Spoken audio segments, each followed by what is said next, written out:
Welcome to Sky Team's People First with Morag Barrett. Welcome to this week's episode of People First, and my guest this week is Jonathan Bennett. Jonathan is an advisor and executive coach for purpose-driven leaders who need help solving their organization's toughest obstacles. With experience in urban, rural, remote, and First Nation communities, Jonathan's expertise is in social purpose, business strategy, governance, branding, change, and communications. His coaching draws on 25 years of creativity and leadership success as a CEO, board member, and founder. He is known for his deep listening and his breakthrough solutions that create insights and new strategies. Jonathan, welcome to People First. Thanks so much for having me, Morag. Okay, well, I'm looking forward to the conversation. And for those of you who are watching and listening, listen deeply, channel your inner Jonathan Bennett, because you are going to hear dueling accents at play here and recognize the differences and the similarities from both of us. But to soften us into that and help people just to get a feel for where we are, my opening question, Jonathan, each time is, so when you were a wee lad, what did you want to be when you grew up? Yeah, so when I was a wee lad, I was in board shorts running around the surf and beaches of Sydney, Australia. And while I was mad into sports, deep down, the thing that I most knew I wanted to do was tell stories and to become a writer. And that's really eventually what I ended up doing. I went on and got an English degree and started to write, scribble, all those sorts of things, and went on to publish 7 books, poetry, novels, short stories, and had a really nice literary career. And it was really great. But I suppose this is where it comes down to it. Like poetry, like crime, doesn't pay. So I had some choices to make, as I kind of ended my 30s, which was, this is all well and good, but probably need to be a grown-up at some point, probably need to make a living. And I ended up moving into kind of corporate communications, public affairs, eventually into general management. And that led me to kind of, where I am sort of today over a long period of time. But that's how it all began, was as a storyteller. Storyteller. I love it. I love the fact that you actually realized that childhood dream. And then there's a bit of me that goes, poetry? Go on then, read one to me or recite one to me. So, I mean, a bit of a spotlight round. You don't have them memorized, but there you go. Wow. But 7 books. So as much as you say that like crime, it doesn't pay, obviously successful, because having written 3 books, I know the effort that goes into that. So 7. And so you've pivoted then from writing for your own pleasure and your readers' pleasure to then corporate communications, etc. So tell me, how was that for you in making that shift? In hindsight, it looks organic and thoughtful and intentional. As I experienced it, it was like a mad dash from one thing to the next. I was definitely somebody who just began by saying yes, and I'll figure it out. What I learned about myself is that I'm good at making decisions, and I'm good at helping other people make decisions. And so I quickly found myself as a head of communications for increasingly more complex organizations. And I was proximal to CEOs and senior leaders and boards when I was pretty young. And so that exposure allowed me to be sort of in the room when hard things were happening. And I was able to weigh in on pieces along the way, eventually to become, people's trusted advisor and head of comms, to be able to support them with, with their thinking. So I think that's what I kind of learned when I made the switch. So I was kind of in my early 40s. I was on the C-suite of a large regional hospital here in Canada where I live. And we built a new hospital. I made it through 2 CEOs. 7 years later, I was still standing, but I was really burned out. And I thought it was time for a change. And I thought, how hard could this consulting thing be? I mean, really?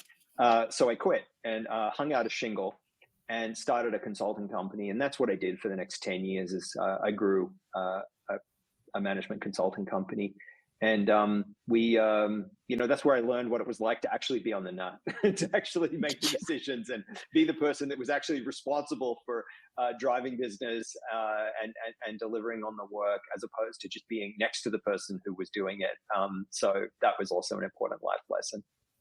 So in answer to your rhetorical question in that, where you talked about, well, how hard can it be? On reflection, how hard is it to be an entrepreneur and to start your own firm? It's pretty hard. It's pretty hard. I thought it was thrilling and exciting. We started with just me, classic, started winning too much work, drew a few, colleagues around, a few networked people, realized this made no sense financially. I should just hire them. Next thing I know, I've got a few employees. Next thing I know, we're growing. Over the course of 10 years, we became a B Corp. And I sold the company 3 years ago to one of my colleagues. So it was a management buyout. We had 13 full-time staff. So as a professional services firm, we got to a decent size, and we did some really amazing work, and the company continues on to this day, and shifting and growing and changing, and feels great. But it was lumpy, up and down.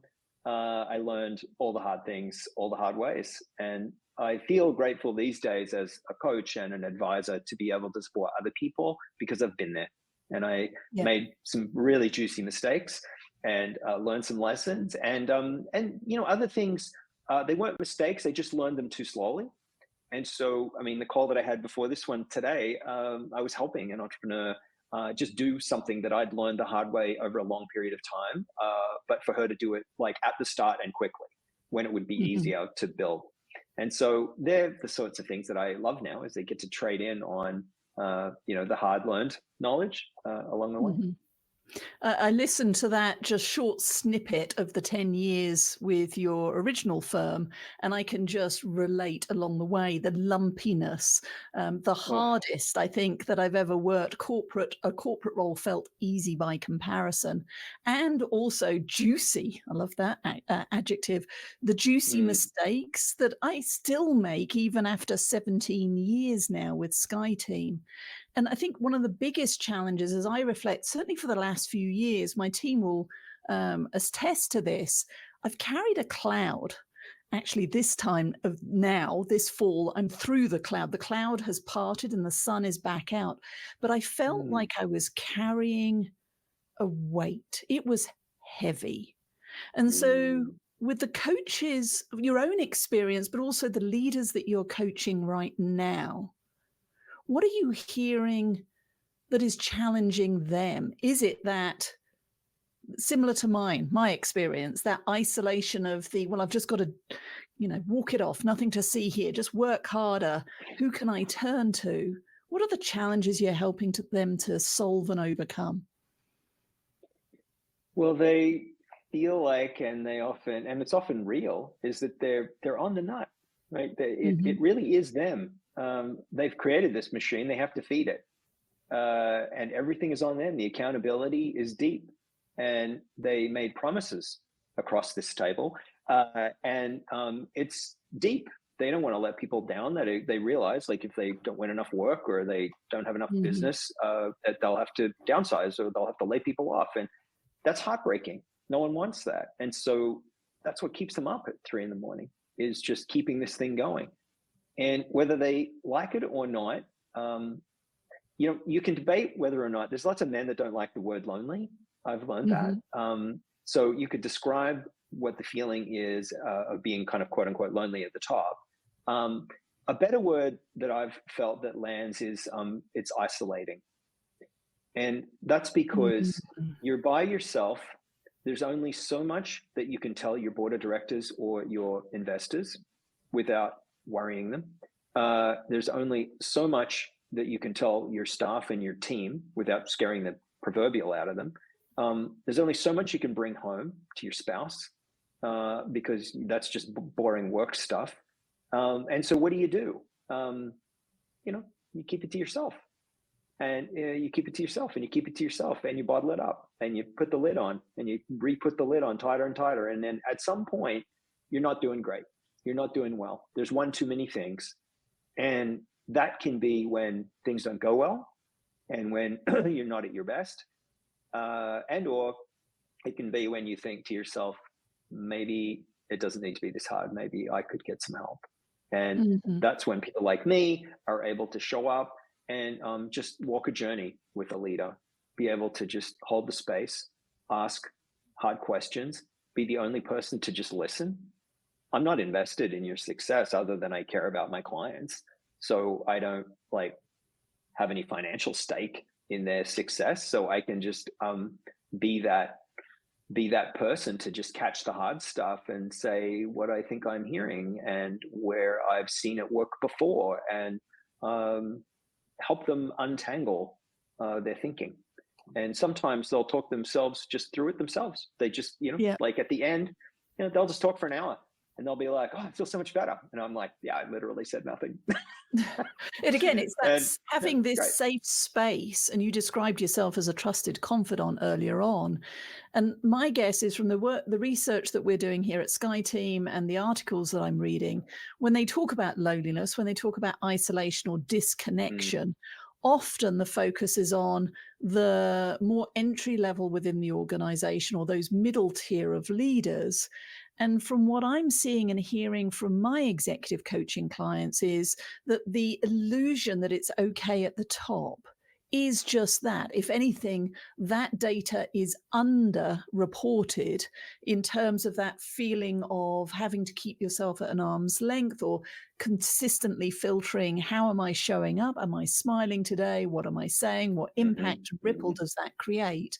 And that's the power that we bring as executive coaches, as those trusted confidants, in being that safe space where they can show up more authentically and share what's on their minds and either sort it through on their own by talking to think or leveraging your experience, etc.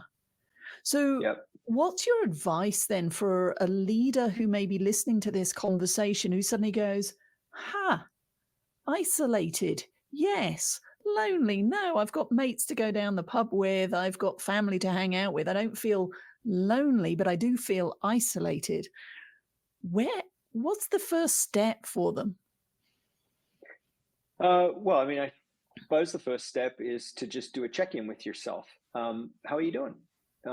Are you noticing that you're dysregulated in meetings? Are you doing your best work? You know what good looks like for you. Are you in a good period? Maybe you're killing it. Maybe you're in control and the other things in your life aren't crowding out your ability to personally think through your stuff. Maybe you have a business partner or your executive team is very open and super honest and genuine, and you've created enough trust and psychological safety and all the good things that in fact you've got everything you need, and that's great. For a lot of folks though, those ingredients aren't all there at the right time. And there's sort of two things that happen. One is that people feel like they need to fake it and look like they've got it all together. And then the other part is that folks are kind of not plugged into themselves, like they're faking it to themselves. They think they're okay, but they're actually not doing okay. And they're not paying a lot of attention to how they're showing up.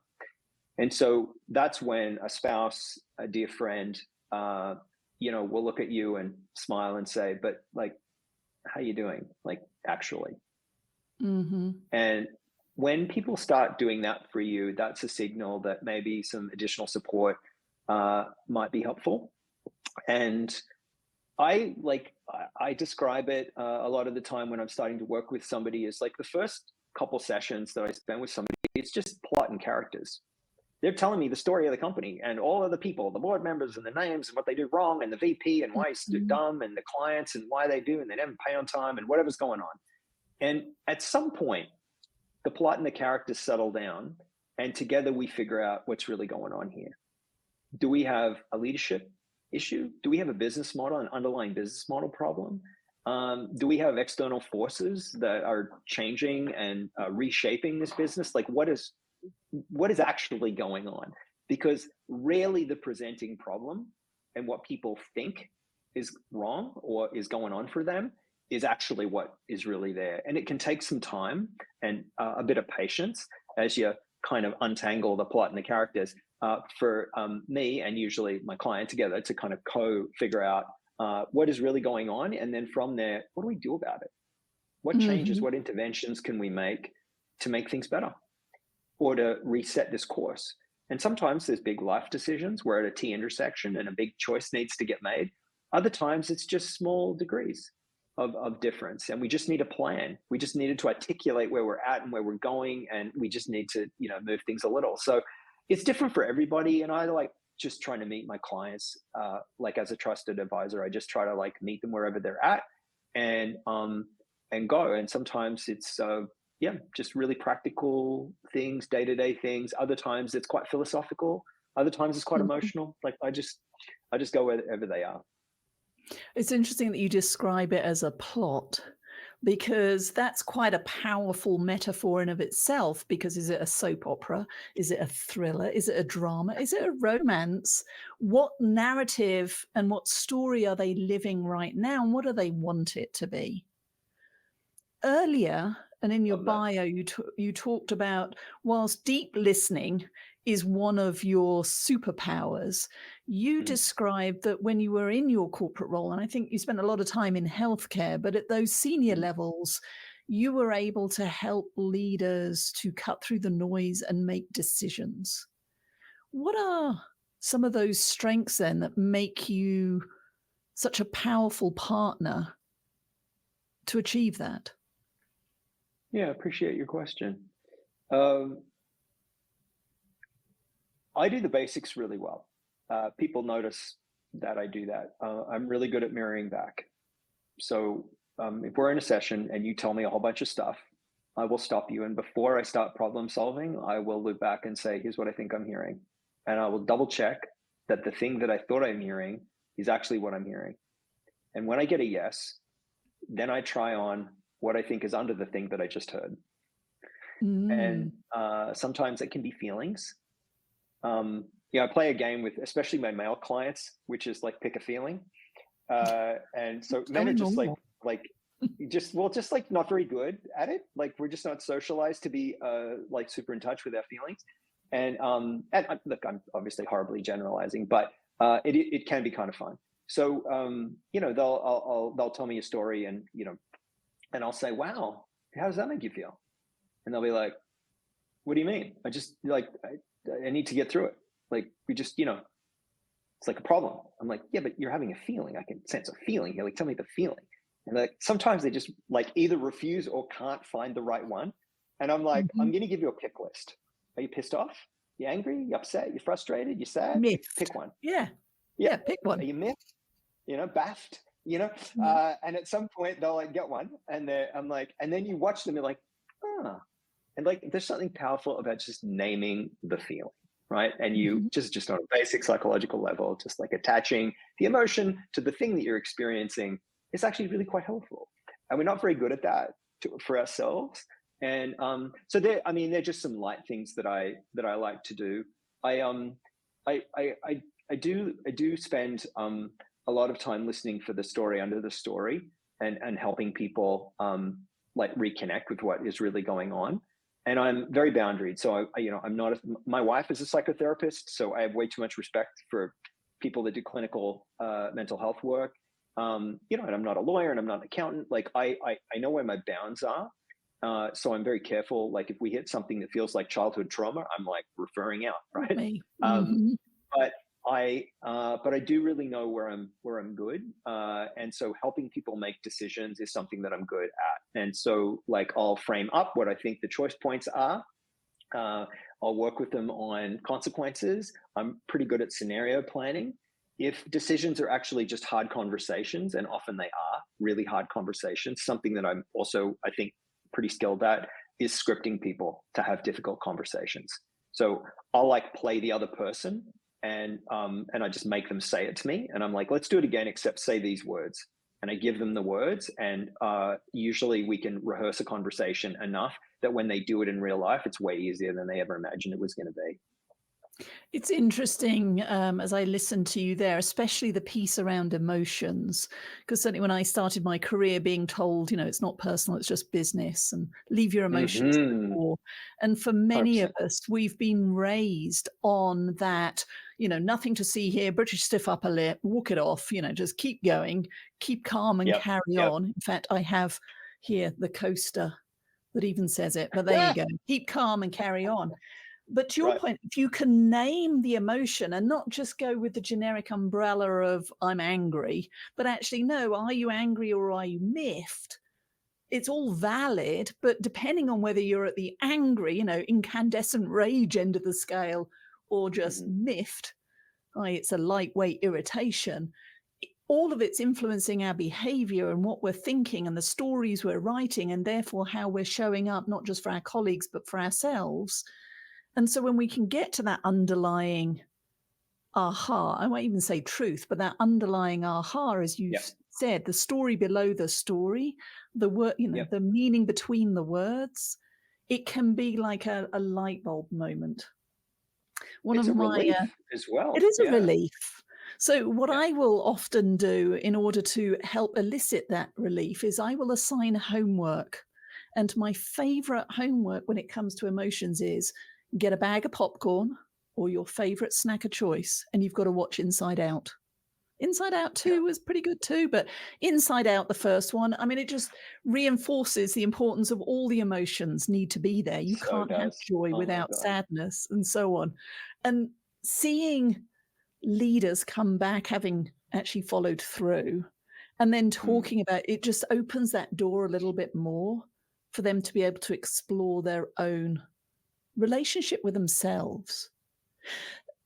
So Yeah, for that sure it does. Yeah. what does that spark for you? Well, I think like what it does also is one of the secondary benefits to working with somebody that does the kind of work that you and I do is that we're actually kind of modeling how they can be in their relationships and their direct reports. So I'm teaching how to ask questions and how to hold the space and listen. And often people that work with me for a long time, they'll say, "Oh, I was doing a Jonathan yesterday in this meeting. I just sat there and all I did was ask questions. And it was amazing. They figured it all out by themselves." And like that to me is great because like I'm modeling a kind of a way of managing, a way of leading that takes practice. It's not just Mhm. intuitive. Like we've been, you talked about like how we've been socialized, the stiff upper lip and all that. We've also like been socialized, in a really like predominantly male corporate culture that rewards speaking up first, taking up a lot of Yes. space, being right, being assertive, and all of these things are really being called appropriately so into question. And like I do a lot of work with Indigenous people in Canada, and they are the greatest teachers for me. And they have a way, what they call like there's a Cree word for it, but they have a way of basically like called visiting.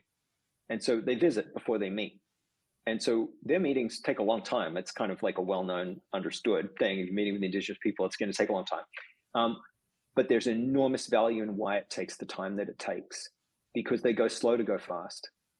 So Mhm. they meet and they connect deeply and they share and they make sure that as and when they're ready, that they know who each other is and they're connected. And so they can actually bust through stuff super fast when the time comes because the relationship has been nurtured.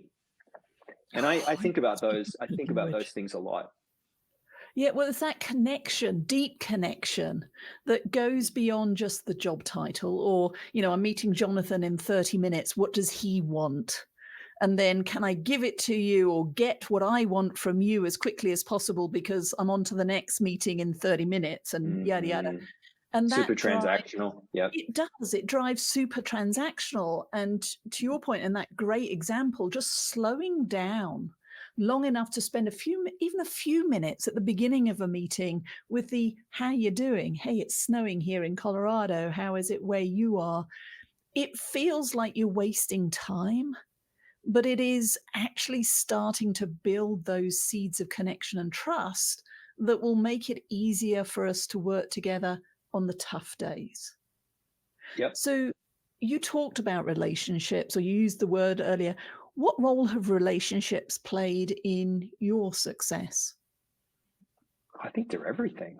I mean, like relational dynamics are kind of everything. I pay an enormous amount of attention to them. I sit on 3 corporate boards and 1 nonprofit board, and really, the best thing about boards is that they're just studying human dynamics and relationships, because it's a group of humans that are brought together to act in the best interest of this entity, and all of that is about how we relate to each other and how we incorporate each other's thinking. So I feel like they're kind of essential. They're something that they need tending to. They they grow weeds and they wither. Pick your metaphor. But I think with the right amount of attention on them, then they're the most beautiful things, and they're also the things that carry our businesses up and out. And there's a lot of talk about scaling. Really what scaling is building relationships with people, with clients, with customers, with staff, and suppliers, and all the things. And that's really at the heart of it is, do I trust you? Are you going to trust me? Are we going to follow through and follow up on the things that we've said we're going to do? And if we are, and we can count on one another, then we can do it together. And, that times one gets us to, grow. And I think at the heart of it, that's what sparks it. So I'm curious then, with all of the relationships, personal, professional, in your life, what's one habit that you consciously adopt to nurture those relationships? I have a very precious newsletter list. There's 453 people on it, and I know every single person on that list. I write a monthly newsletter, and every year I go through my list and I look at who haven't I spoken to on the phone in the last year, and I book a meeting with them. And so I don't need 10,000 people on my newsletter list. I just need 450 people that really, really care about me and my work, because they all know 10 people. And that's a way better number for me in terms of my universe of referrals. So I care about that a lot. You can sign up for my newsletter and go ahead if you're listening. That's great. There's 100% chance I will reach out to you and book a call if you do, because I actually want to know people that are getting my monthly emails. And it's not a transactional salesy thing. I get quite philosophical. I get quite deep in my writing when I'm putting it out, and I want readers that care about the things that I care about to be on my list. So I suppose that's my. No, people don't ask me about that, but anyway, you did. So that's something that I do that's very intentional. Well, it's wonderful because it's inspired me. I am similar in mindset in that it's not quantity that matters, it's quality. And so the same with my socials, the same with my list. What I had not thought about doing, though, which you've just inspired me to, is that personal outreach of, hey, it's the holiday season. And I was thinking of you, what's happening in your world. So 453 on your list. In a few minutes, it will be 454. Puppy dog. Okay, now we have to pause the podcast conversation. So tell us about the dog that just appeared behind you, unless it's the neighbors. Sorry, and you didn't know. No, that's my dog Chloe. If you're listening to this on a podcast, she's a black lab cross hound, 13 years old, and she lives on that couch. Mostly she doesn't move during podcasts. So yeah. No, that was delightful to see her come in. Well, Jonathan, it has been a pleasure for this first date conversation. Thank you for spending time with me today on People First. Where can people learn more about the work that you're doing and your executive coaching practice? Yeah, so you can find me online at clearlythen.com. I'm also really active on LinkedIn, so you can just look me up, Jonathan Bennett, on LinkedIn. Reach out if you want to book some time with me and hang out and learn a bit more about my work. I'm a real person. I respond to DMs, and happy to spend some time with anybody that's interested. If you're a leader with some things in front of you that feel hard, happy to talk. Well, Jonathan, from one real person to another real person, thank you again for your insights. We were definitely better together, and with the added bonus of Chloe joining us too. I wish you all the best for the year end and continued success and happiness in all that you do. Thank you. Thanks, Maureen. Thank you so much. Thank you so much for joining Morag today. If you enjoyed the show, please like and subscribe so you don't miss a thing. If you learned something worth sharing, share it. Cultivate your relationships today when you don't need anything before you need something. Be sure to follow Sky Team and Morag on LinkedIn, Facebook, Twitter, and Instagram. And if you have any ideas about topics we should tackle, interviews we should do, or if you yourself would like to be on the show, drop us a line at info@skyteam.com. That's SKYE team.com. Thanks again for joining us today, and remember, business is personal and relationships matter. We are your allies.